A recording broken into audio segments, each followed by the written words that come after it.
நெஞ்சில் குடியிருக்கும் புதுச்சேரி மக்களுக்கு ஒன்னே ஒண்ணுதான் சொல்லணும், இந்த திமுகவை நம்பாதீங்க.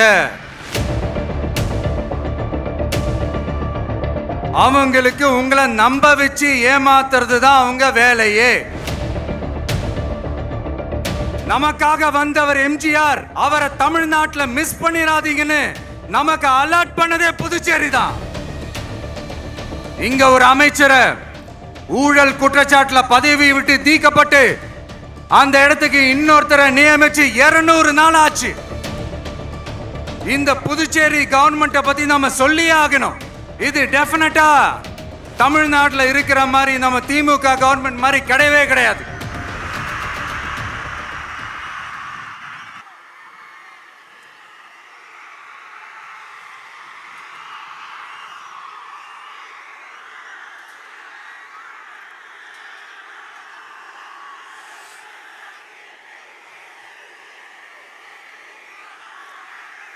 என் நெஞ்சில் குடியிருக்கும்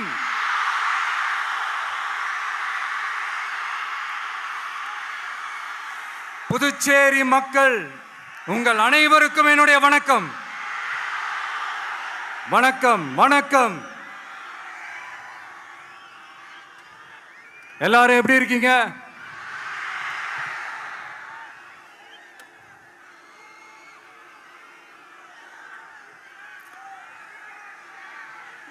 இந்த ஒன்றிய அரசுக்கு தான்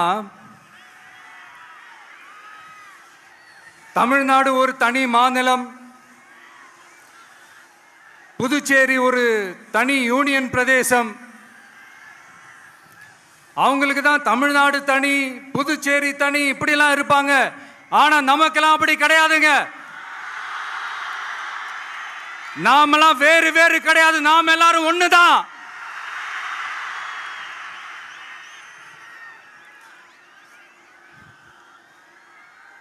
தமிழ்நாடும் புதுச்சேரியும் தனித்தனியாக இருந்தாலும் நாம் எல்லாரும் ஒண்ணுதான், நாம் எல்லாரும் சொந்தம் தான்.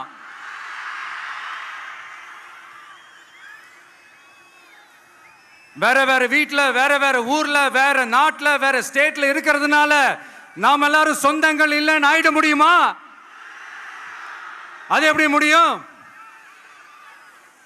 இப்ப பாத்தீங்களா, ஒருத்தருக்கு ஒருத்தர் பார்த்துக்கும் போது அந்த பாச உணர்வு,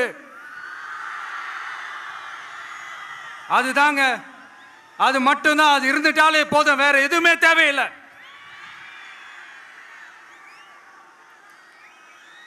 அதனால தமிழ்நாடு, புதுச்சேரி, கேரளா, கர்நாடகா, ஆந்திரா மட்டும் இல்ல, உலகத்துல எந்த மூலையில நம்ம வகைரா இருந்தாலும் அவங்க எல்லாருமே நம்மளோட உயிர் தான், அவங்க எல்லாருமே நம்மளோட உறவு தான்.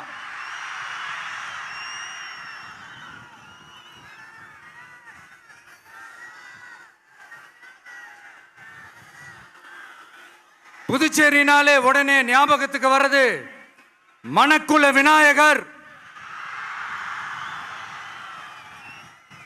அரவிந்தர் ஆசிரமம், வில்லியனூர் மாதான் சொல்லி இவங்க எல்லாரும் ஞாபகத்தில் வருவாங்க. அது மட்டும் இல்ல, மகாகவி பாரதியார் அவர்கள் இருந்த மண், பாவேந்தர் பாரதிதாசன் அவர்கள் பிறந்த மண். அது மாதிரி இன்னும் சிறப்புகளை அடுக்கிக்கிட்டே போலாம்.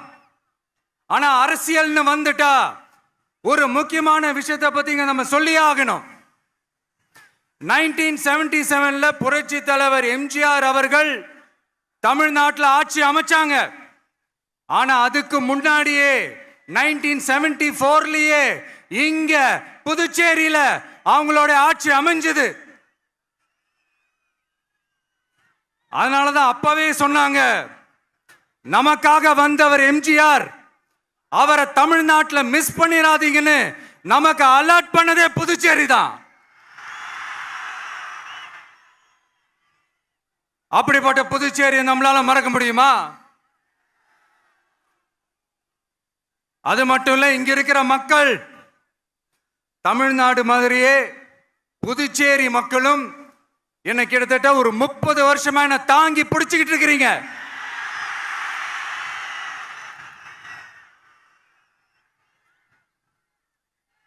அதனால இந்த விஜய் தமிழ்நாட்டுக்கு மட்டும்தான் குரல் கொடுப்பான்னு நினைக்காதீங்க. அப்படி பண்ணாத தவறு புதுச்சேரி மக்களுக்கும் சேர்த்து தான் குரல் கொடுப்பான். அது என்னுடைய கடமையும் கூட. அதனாலதான் இங்க நீங்க ஃபேஸ் பண்ற பிரச்சனைகளை பத்தி இன்னைக்கு நான் பேசுறதுக்காக வந்திருக்கிறேன். அது மட்டும் இல்ல, இந்த புதுச்சேரி கவர்மெண்ட்டை பத்தி நாம சொல்லியே ஆகணும். இது டெஃபினட்டா தமிழ்நாட்டில் இருக்கிற மாதிரி நம்ம திமுக கவர்மெண்ட் மாதிரி கிடையவே கிடையாது. ஏன்னா வேற ஒரு அரசியல் கட்சி நடத்துற நிகழ்ச்சியாகவே இருந்தாலும் அந்த நிகழ்ச்சிக்கு தன்னெழுச்சியா வர நம்ம மக்களுக்கு பாதுகாப்பு கொடுத்து பாரபட்சமே காட்டாம இந்த கவர்மெண்ட் நடந்துகிட்டு இருக்கிறாங்க. அப்படிப்பட்ட இந்த புதுச்சேரி கவர்மெண்ட்டுக்கும் நம்ம புதுச்சேரி சிஎம் சார் அவர்களுக்கும் இந்த நேரத்தில் என்னுடைய மனப்பூர்வமான நன்றிகளை தெரிவிச்சுக்கிறேன். இத பார்த்தாவது தமிழ்நாட்டில் இருக்கிற அந்த திமுக கவர்மெண்ட் கத்துக்கிட்டா நல்லா இருக்கும்.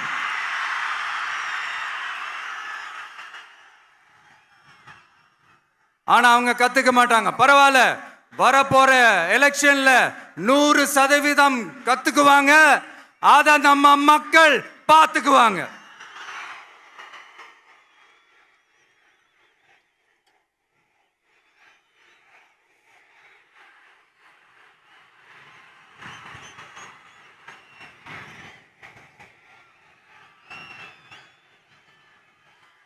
புதுச்சேரியில் இருக்கிற கவர்மெண்டோட கூட்டணி ஆட்சியில் இருந்தாலும் புதுச்சேரிய ஒன்றிய அரசு எதிலையுமே கண்டுக்கல என்றது புதுச்சேரி மக்களான உங்களுக்கு நல்லாவே தெரியும். மாநில அந்தஸ்து கோரிக்கையை மட்டுமா கண்டுக்கல, இங்க வளர்ச்சி ஏற்படவும் துணை நிற்கவே இல்லைன்னு கேள்விப்படுறோம். இந்த புதுச்சேரிக்கு இன்னும் மாநில அந்தஸ்து கொடுக்கல. மாநில அந்தஸ்து வேணும்னு கேட்டு பல முறை சட்டசபையில தீர்மானம் போட்டு ஒன்றிய அரசுக்கு அனுப்பி வச்சுக்கிட்டே இருக்கிறாங்க. இந்த வருஷம் கூட மார்ச் மாசம் 27ஆம் தேதி 2025 அன்னைக்கு ஒரு தீர்மானம் போட்டாங்க. அது மாநில அந்தஸ்து வேணும்னு கேட்டு ஒன்றிய அரசுக்கு அனுப்புற 16வது தீர்மானம். புதுச்சேரி காரைக்கால் பகுதிகளில் மூடப்பட்ட 5 மில்கள், பல்வேறு தொழிற்சாலைகளை மீண்டும் திறக்கிறதுக்கு இதுவரைக்கும் ஒரு துரும்ப கூட கிள்ளி போடல. பல்லாயிரக்கணக்கான இளைஞர்களோட வேலை வாய்ப்புக்காக எதையுமே செய்யல. இங்க ஒரு ஐடி கம்பெனி உருவாகணும்ன்றது எண்ணமே இல்லை. அதை பத்தி யார் பேசினாலும் அது அவங்க காதல விழவே விழல.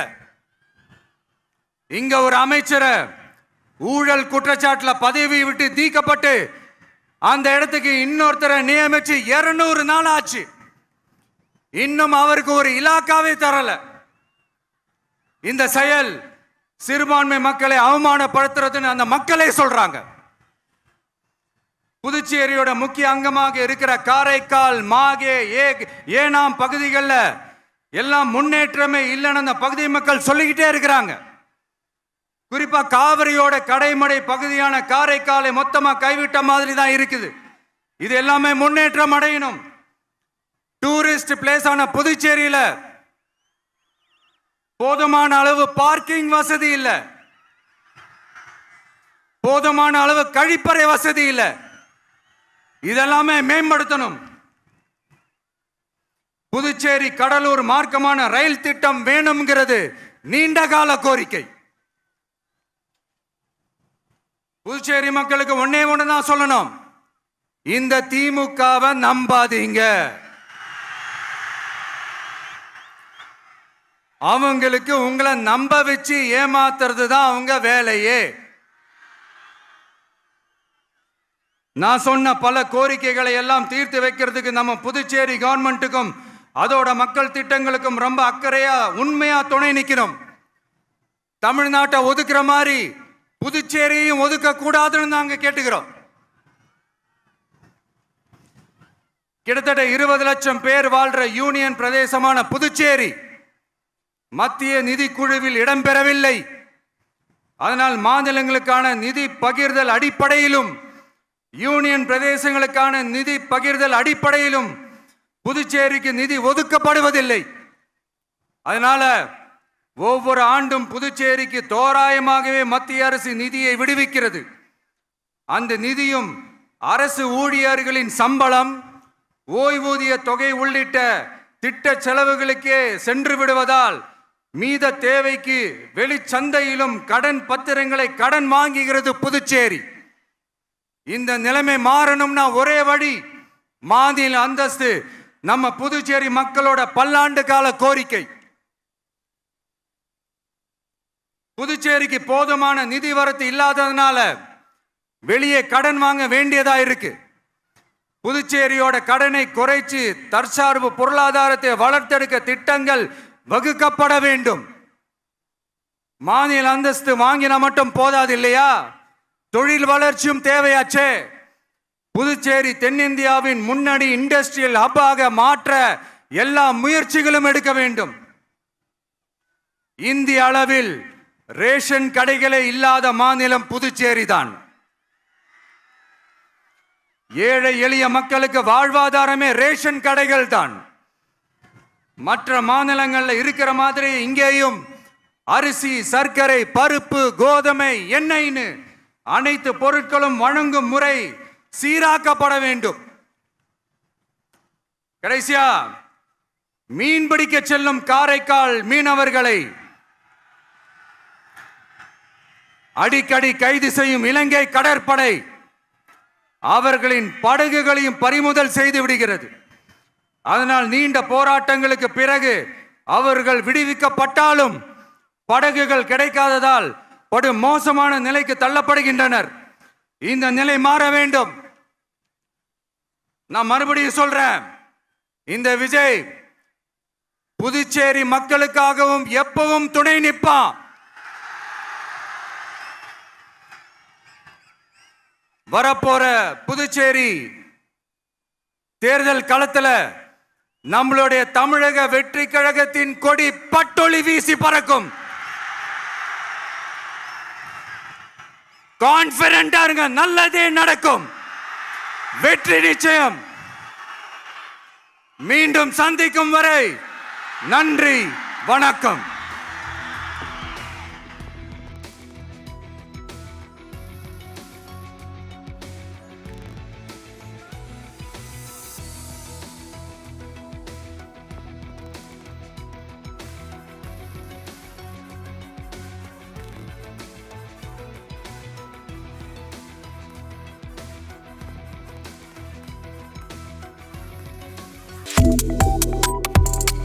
Subscribe to One India and never miss an update.